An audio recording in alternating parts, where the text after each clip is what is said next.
Hai. Seperti biasa, kita akan bedah novel-novel untuk melihat struktur cerita dari novel tersebut. Udah gitu kita juga akan lihat karakternya, plotnya, dan sebagainya untuk proses kita belajar menulis teman-teman ya, supaya nanti kita kalau nulis novel itu lebih bagus lagi. Nah, nanti semuanya hal-hal yang penting akan kita rangkum nih di dalam tips and trick di akhir video. Maka pastikan teman-teman tonton sampai habis ya. Novel yang akan kita bahas hari ini judulnya adalah Jodoh Sang Pelatih. Ini ditulis oleh Shuta dan ini terbitnya di penerbit Loverinz. Kita akan bahas sedikit mengenai penampilan bukunya. Bisa teman-teman lihat di sini, covernya berwarna biru, kemudian ada seperti ilustrasi dari seorang pemain taekwondo di sini, dan juga ada balerina di sana. Dan ini adalah dua profesi yang sangat bertolak belakang, tetapi nanti akhirnya akan disatukan oleh cinta ya. Jadi di sini banyak sekali keunikannya itu memang dari profesi-profesi karakter yang ada di dalam novel ini. Udah gitu, kalau misalnya kita bahas dari segi ininya ya, dari segi layoutnya menurut aku tidak terlalu rame, jadi ya cukup bagus lah ya. Nah, setiap bab itu akan dibuka dengan ilustrasi yang mirip dengan yang ada di dalam covernya ya kan. Bahan kertasnya ya, misalnya kertas di dalamnya, covernya, dan lain sebagainya itu masih tetap seperti standar Loverinz seperti biasa ya. Bagus ya teman-teman, kertasnya tebal dan sebagainya. Nah, ini bisa menjadi salah satu referensi untuk teman-teman ya, kalau sedang mencari penerbit indie mana nih sekarang yang akan aku pakai nanti untuk menerbitkan naskahku, bisa coba ya dilihat-lihat dulu bagaimana penerbit Loverinz ini melalui media sosial mereka yang alamatnya sudah aku letakkan di description box. Nah, kalau misalnya teman-teman ingin menambah circle pertemanan nih yang sama-sama ada di dunia penulisan gitu ya, bisa juga nanti ke media sosialnya yang juga sudah aku letakkan di description box. Alright teman-teman, saya akan ceritakan sedikit sinopsis dari Jodoh Sang Pelatih ini. Ini sebenarnya adalah kisah seorang sabam. Sabam itu ya, seperti teman-teman ketahui, adalah sebutan untuk seorang pelatih taekwondo bernama Saga. Jadi Saga ini kemudian jatuh cinta kepada seorang penari balet bernama Cinta ya. Jadi ini sudah kita bisa lihat profesinya yang sangat berbeda ya. Tetapi kemudian ternyata si Cinta ini dijodohkan oleh seorang chef. Ada lagi profesi yang lain ini. Dan juga si Saga sebenarnya dikejar-kejar oleh seorang wanita bernama Putri yang sangat menggilainya ya, sangat jatuh cinta kepadanya. Dan ini semuanya menyebabkan mereka itu pisah, mereka itu tidak bisa bersatu cintanya sampai 10 tahun kemudian. Nah, 10 tahun kemudian ya, ada seorang anak yang berlatih di dojang miliknya si Saga. Ternyata itu anaknya Cinta yang kemudian nanti mempersatukan mereka kembali. Bagaimana nanti cerita antara Saga dan Cinta ini? Apakah mereka kemudian bersatu kembali karena ternyata Cinta ini sudah bercerai dengan seorang chef itu tadi, atau ternyata pada saat itu Saga itu sedang dalam posisi mau menikah dia itu ya. Gimana ya, nanti bisa dibaca sendiri di novel Jodoh Sang Pelatih ini. Nah, kita sekarang akan bahas ide ceritanya. Kalau ide ceritanya ini benar, tentu saja kalau dimasukkan dalam genre, ini ceritanya termasuk genre cerita yang romantis ya teman-teman. Nah, ini sebenarnya plotnya memang adalah plot-plot yang memang sudah banyak kita temui di cerita-cerita romantis ya, pada umumnya gitulah ya. Banyak ya biasa kalau misalnya cerita romantis itu plotnya itu seringnya adalah ketemu ya kan, ketemu nih yang akan saling mencintai, kemudian nanti bakalan ada suatu indah-indah dulu, kemudian nanti bakalan ada banyak yang halangan-halangan, dan nanti juga ada endingnya. Biasanya endingnya selalu happy ending ya biasanya. Nah, ini untuk tropesnya juga tropes cerita romantis yang memang sudah biasa juga kita baca, yaitu ini ya, kesempatan kedua ya, karena ini ada dimulai dengan ketika itu tadi ya, mereka ketemu lagi setelah 10 tahun berpisah, kemudian flashback gitu ke masa lalu mereka. Nah, itu dia plotnya ya, plotnya itu seperti itu dia, tropes yang kesempatan kedua, dan ini alurnya kayak flashback kayak gitu ya. Jadi teman-teman, sebenarnya di sini yang paling menarik itu adalah bahwasannya di sini banyak sekali profesi-profesi baru, kemudian di sini juga banyak sekali istilah-istilah yang ada di dunia taekwondo ya, terutama ya, karena itu adalah profesi dari karakter utamanya, yaitu si Saga. Maka dari itu ya teman-teman, seperti saya katakan, karakter itu memang sangat perlu sekali untuk membangun cerita kita bisa menjadi lebih baik. Dan ini kalau untuk gaya ceritanya ya teman-teman, menurut aku bisa diperbaiki lagi, karena memang di sini banyak sekali ya, kayak Puebu kurang tepat gitu ya, sehingga mengganggu jalan gaya ceritanya ya. Gaya ceritanya sebenarnya memang sudah cukup menarik gitu ya, tetapi karena itu tadi banyak sekali hal-hal yang perlu diperbaiki. PR tentang Puebunya di banyak sekali, misalnya kayak pikir gitu kan, harusnya pikir merubah ya kan, itu salah ya teman-teman, harusnya kan mengubah gitu. Dan banyak sekali tanda-tanda baca yang memang masih keliru penempatannya gitu ya teman-teman. Jadi menurut aku ya, kayak Puebi itu sebenarnya kan adalah tools gitu ya, tools atau alat gitu ya untuk kita bisa bercerita. Kalau alatnya sudah tidak tidak sempurna, mungkin cerita yang sesempurna apapun akhirnya nanti menjadi kurang sempurna juga kan teman-teman. Jadi kita memang harus banyak lagi belajar mengenai Puebi ya teman-teman. Oke teman-teman, kita tadi sudah bahas ya sedikit-sedikit mengenai plotnya, mengenai ide ceritanya, mengenai karakternya, juga mengenai gaya ceritanya teman-teman. Dan ini sangat sesuai sekali dengan teman-teman yang memang menyukai cerita-cerita romantis gitu ya, atau cerita dengan tropes kesempatan kedua. Nah, ada banyak sekali itu nanti tropes cerita romantis ya, nanti akan kita coba paparkan lagi di tips and trick. Nah, sekarang kita masuk ke reading time. Oke, supaya teman-teman bisa mendapatkan gambaran bagaimana gaya cerita dari Mbak Shuta ini akan aku bacakan bagian prolognya teman-teman.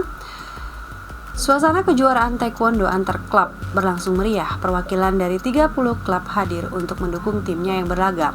Kejuaraan ini sudah berlangsung selama 3 hari dan hari ini adalah babak final. Saga melangkahkan kakinya memasuki gedung. Beberapa pasang mata menatapnya penuh kekaguman. Apa yang tak mengenal Saga Damian Adinata, mantan atlet taekwondo yang sekaligus pemilik dojang Saga Taekwondo Club. Pria bertubuh tinggi itu mengedarkan pandangan mencari anggota timnya yang sudah lebih dahulu sampai. Sabam Saga, seru Jaki, asistennya dari sudut kanan tribun. Rupanya seluruh tim dan para orang tua sudah berkumpul.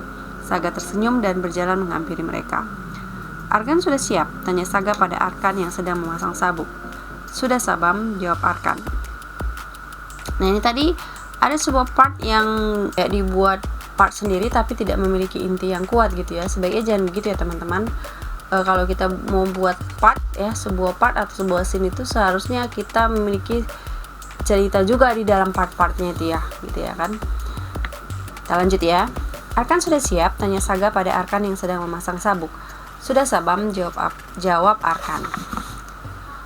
Kemudian Saga memasangkan hugol di tubuh Arkan dan headguard selanjutnya Saga Taekwondo.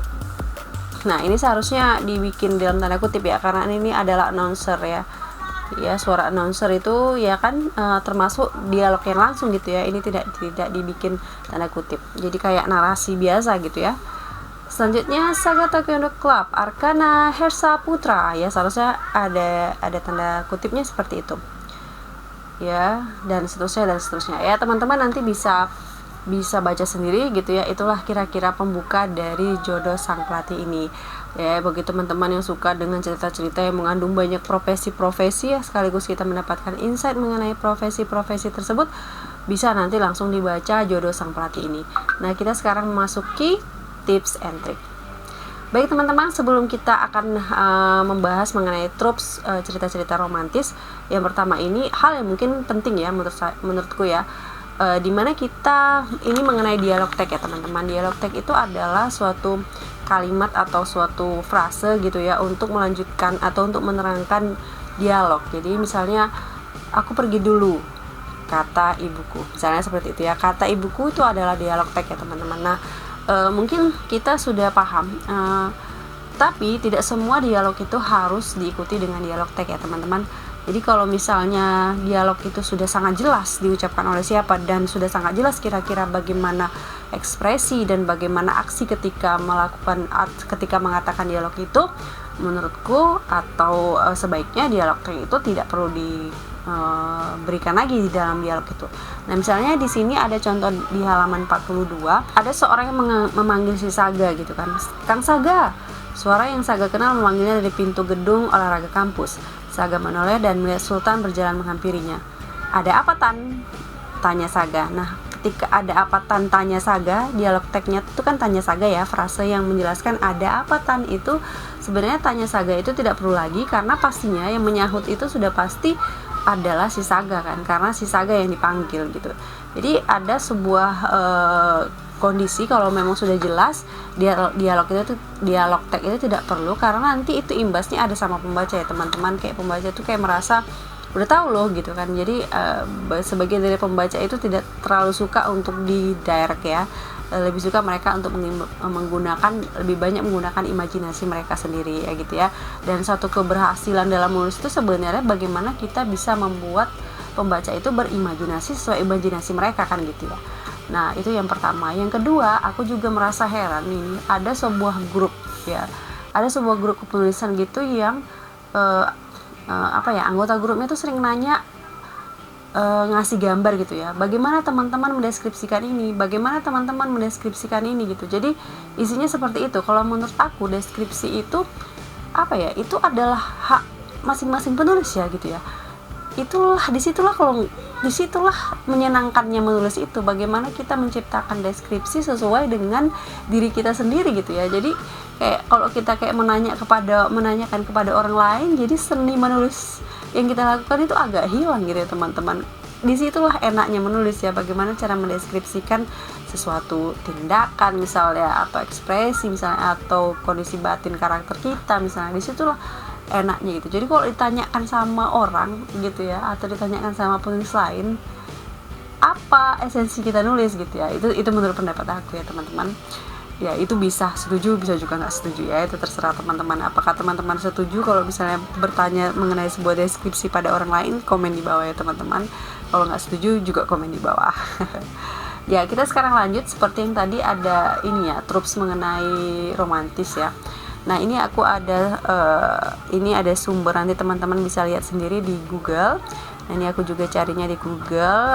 Ini saya ambil sumbernya dari idealikeapps.io ya. Trope itu adalah perangkat atau plot yang sering gitu ya, plot yang umum ya, atau terhadap sebuah genre ya, yang konvensional, yang tradisional, yang sudah banyak dipakai dalam novel-novel. Jadi kalau plot yang biasa dipakai dalam novel-novel romantis itu ada beberapa, misalnya ya teman-teman ya, cinta segitiga itu tropes yang biasa ya kan. Kemudian miliarder rahasia, misalnya yang pura-pura miskin dia padahal dia CEO misalnya gitu, tuh banyak ya yang kita lihat ya. Kemudian teman untuk kekasih, maksudnya pertama dia teman sahabatan tapi nanti kemudian suka gitu ya. Terus terjebak bersama. Nah terjebak bersama ini misalnya dalam suatu kondisi di mana pasangan kita ini dipertemukan dalam situasi yang sulit, misalnya di dalam lift yang rusak gitu ya kan, atau terdampar di sebuah pulau sehingga nanti tumbuh benih-benih cinta, misalnya itu terjebak bersama. Atau terjebaknya bukan dalam kondisi itu, tapi terjebaknya mungkin dalam perasaan, bisa jadi gitu ya. Jadi terjebaknya bukan hanya fisik tetapi juga bisa juga dalam pengertian terjebak perasaan gitu teman-teman.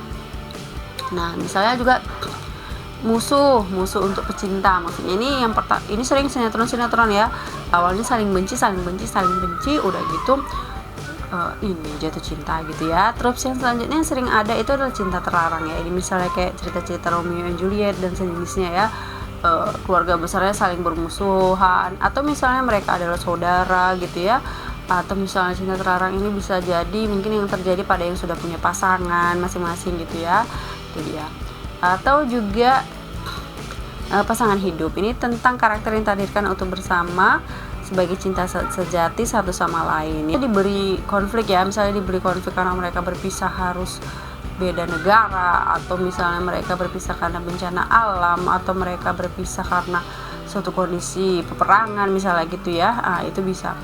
Nah bisa juga tropesnya yang lain itu adalah hubungan palsu, jadi mungkin settingan gitu ya, awalnya hubungannya settingan tapi lama-lama ternyata jadi beneran gitu ya. Ada juga yang tadi yang seperti jodoh sang pelatih, ini adalah kesempatan kedua, jadi artinya mereka pernah bersatu kemudian berpisah karena keadaan, dan cerita itu dimulai dari kesempatan kedua gitu ya antara orang yang sudah pernah berpisah itu. Jadi teman-teman nanti bisa tinggal memilih. Nah itu dia mungkin pembahasan kita kali ini, agak sedikit santai ya teman-teman. Mohon maaf kemarin Sabtu kemarin aku nggak sempat syuting, dan ini memang alhamdulillah sedang ada dalam pengerjaan sebuah proyek menulis ya teman-teman, dan ini aku sempatkan untuk bisa membahas mengenai jodoh sang pelatih. Jadi kalau misalnya teman-teman tertarik pada cerita ini, novel Jodoh Sang Pelatih ini, bisa langsung dipesan ya teman-teman, bisa melalui penulisnya, bisa juga melalui penerbit Lovelyns. Aku ingin mengucapkan terima kasih banyak kepada penerbit Lovelyns nih, dan juga aku mohon maaf sebesar-besarnya jika dalam bedah novel kali ini ada banyak terdapat kekurangan ya teman-teman. Dan juga aku ingin mengucapkan terima kasih nih sama teman-teman yang sudah mau nonton video ini sampai habis ya kan. Dan tetap jaga kesehatan teman-teman, semangat terus menulis, jangan lupa like, comment, and share, dan jangan lupa juga subscribe, juga tekan tombol loncengnya supaya nanti bisa kita ketemu lagi. See you.